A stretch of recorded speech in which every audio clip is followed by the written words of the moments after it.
लखीमपुर जहां पर आपको बता दें कि यूपी की सूबे की योगी सरकार गरीबों को राहत देते हुए अधिकारियों को निर्देश जारी किया है कि किसी भी गरीब को परेशान न किया जाए, गरीबों के आशियाने को न उजाड़ा जाए। पर वहीं लखीमपुर खीरी के जिले के निघासन तहसील क्षेत्र के सरपताह गांव में दबंगों ने लेखपाल व स्थानीय पुलिस को बुलाकर मजिस्ट्रेट की गैर मौजूदगी में अपने हाथों से गरीबों की झोपड़ी को उजाड़कर झोपड़ी वाली जगहों पर बुलडोजर चलवाकर नाला खुदवा दिया। पीड़ित परिवार के लोगों ने बताया कि वह आबादी की जमीन पर करीब 20 साल से रह रहे हैं, पर आरोप है कि गांव के ही कुछ दबंग लोग तहसील प्रशासन से मिलकर उनकी जगह पर कब्जा करने की नीयत से स्थानीय लेखपाल व पुलिस को मौके पर बुलाकर बगैर मजिस्ट्रेट की मौजूदगी में उनकी घास फूस की झोपड़ी को रखे घरेलू सामान को बाहर फेंककर आशियाने को उजाड़कर बुलडोजर चलवा दिया।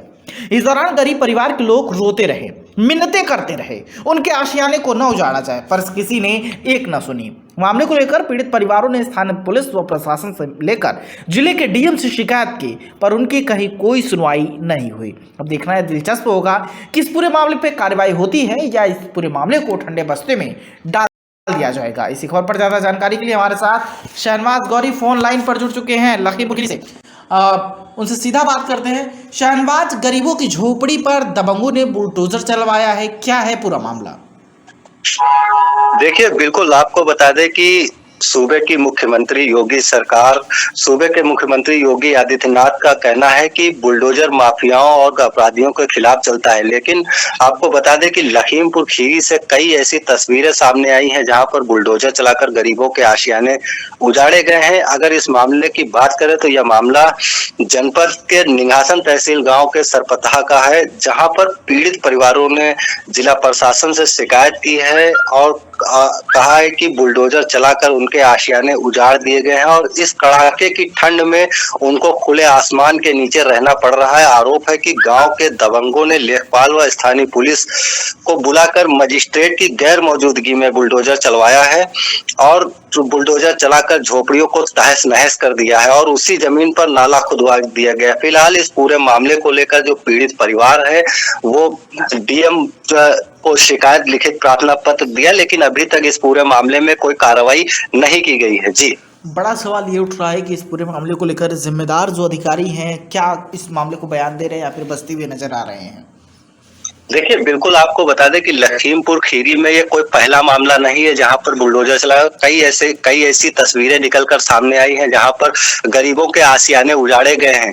ये जो मामला सामने आया है, इसको लेकर पीड़ित परिवार डीएम को एप्लीकेशन दी है और इस पूरे मामले में अभी तक कोई कार्रवाई अमल में नहीं लाई गई है। इस पूरे मामले में जब हमने लेखपाल से जब बातचीत करने की कोशिश की तो लेखपाल का कहना है कि पैमाइश नहीं हुई थी, तो कहीं ना कहीं ये बड़ी लापरवाही है और लापरवाही मानी जा रही है और इस पूरे मामले में अब देखने वाली बात होगी कि प्रशासन क्या कार्रवाई करता है इस पर। जी शहनवाज, आप वहाँ पे गए थे या फिर आपने वहाँ पे जो पीड़ित परिवार है उनसे बात करने की कोशिश की, तो उन परिवार का क्या कहना है, उन परिवार के लोगों का क्या कुछ कहना है इस पूरे मामले को लेकर? देखिए, बिल्कुल पीड़ित परिवार का कहना है कि यहाँ पर हम 20 वर्षों से रह रहे थे, 20 वर्षों से अपने परिवार के साथ रह रहे थे। वहाँ पर चूंकि उन्होंने वो आशियाना बनाया था, अपने 3 परिवार ऐसे हैं जिनके ऊपर बुलडोजर चलाया गया। उनका साफ तौर पर कहना है गांव के ही दबंग कुछ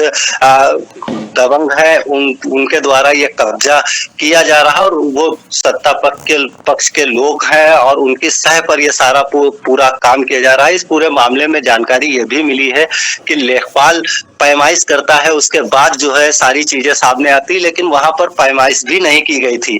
ये पीड़ित परिवार का कहना है और मजिस्ट्रेट की गैर मौजूदगी में ये बुलडोजर चलवाया गया है। फिलहाल इस पूरे मामले को लेकर, पूरे प्रकरण को लेकर जो पीड़ित परिवार है उसने एप्लीकेशन दी है। अब देखने वाली बात होगी कि जिला प्रशासन इस पर क्या कार्रवाई करता है। जी, चलिए, तमाम जानकारी के लिए शुक्रिया। तो ये थे हमारे साथ फोन लाइन पर शहनवाज गौरी, लखीमपुर खीरी से जुड़े थे और जिन्होंने जानकारी दी और बताया कि बिना मजिस्ट्रेट की गैर मौजूदगी में ये जो है कार्रवाई की गई है। तो कहीं ना कहीं बड़ा सवाल ये उठता है कि आखिर जो मजिस्ट्रेट होता है उसकी निगरानी में ऐसा कार्य किया जाता है, लेकिन ऐसा क्यों हुआ, ये अपने आप में एक जांच का विषय है।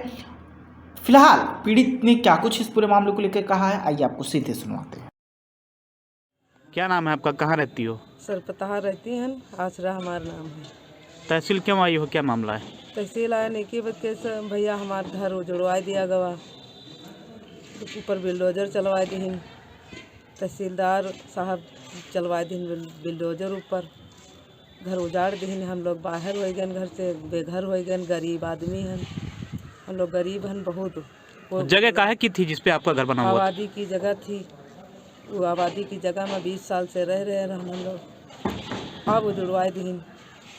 और मार पीट के यहाँ झगड़ा, मतलब बहुत ज़्यादा दबंगाई करीन। कौन लोग हैं जिन्होंने दबंगाई की है? वही दबंगाई करीन कि रामेश्वर दयाल, राजा राम और अतुल और मनीष, महेंद्र और सतीश, विक्रम, संजय और माता प्रसाद, अत्ते लोग दबंगाई कह के, गुंडाई कह के हम लोगन कहाँ बाहर निकाल और घर उजाड़ दी। वह हम लोग खाना बनाए खाए रहे रहन, और उमा सक्सां के विधायक अपन फुल पावर लगाए रहन, वहन के वजह से ने तहसीलदार घर उजड़वा दिए। और लेखपाल अजय। क्या चाहते हैं पूरे मामले में? योगी जी से क्या आप मांग करेंगी? एक जी से मांग करेंगी हमारा घर चढ़ जाना चाहिए वहीं पे, हम लोग गरीब हैं। सरकार तो कह रही है गरीबों को उजाड़ा नहीं जाएगा। तो उनसे यही प्रार्थना है कि वो हमका वहीं पर घर बनवा दें। आपने इस मामले में कहीं शिकायत नहीं की क्या? करें शिकायत कहाँ की है वो? SDM साहब की हैं, तहसीलदार साहब करें, और DM साहब के दिहन, कप्तान साहब के दिहन, वो हमारी सुनवाई नहीं हुई। वही विधायक के आदमी ही वो लोग एक मारे, तब है इनसे तहसीलदार कहें कि तहसीलदार साहब कब्जा करवा दी। जिन लोगों ने कब्जा किया है वो किसके, विधायक के आदमी? विधायक के आदमी है, वह लोग करवाई नहीं, वह मतलब अपने सोच सिफारिश से नहीं।